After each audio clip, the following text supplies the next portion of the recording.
So another Andy B 2-minute video. And I don't know if you've ever had this experience of sitting on a chair with a hydraulic ram in the middle so that you can lift the chair up or let it drop down relative to the height of you, the legs, the table height, all that kind of stuff. And they're great. They're a bit more comfy when you sit on it. They kind of bounce a bit and it's good. And I like these chairs. We've got quite a few in the house. But we bought another one, a used one, locally, and I really liked it. It was really good. It was really cheap. I needed one quite badly, and here we go. We got one. Great. I could pretty much walk away from my house to this person and pick it up. It was really good.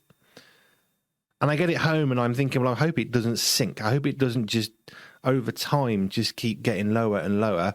And it turns out it does. And in the past, when we've had a chair that's done that, to be honest, I've binned it thinking that was the end of that chair.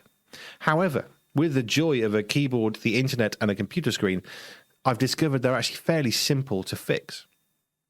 And there's a few things you can do. You can put what's called a Jubilee clip on the ram, the pipe inside, and you can tighten that off and it stops the chair dropping. Bit drastic. You can get some domestic plumbing pipe, the thin stuff, and you can wrap that around, and that acts as a bit of a buffer to stop it sinking down. Or, and this really surprised me, you can get some squirty stuff and squirt it into the top where it goes into the plastic part of the base, and when you squirt it in, it kind of creates a pressure somehow with the person who's writing this there. I don't know how, but I fixed loads of chairs this way, and I thought, well, that's ridiculous.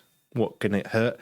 So I got some squirty stuff, and I squirted it in the hole, and it's the stuff that gets rid of rust. It's quite good.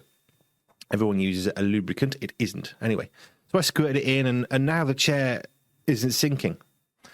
How often in life have we got things where we just want to think, oh, it's broken, let's just toss it to one side? How grateful are we that God doesn't do that with us?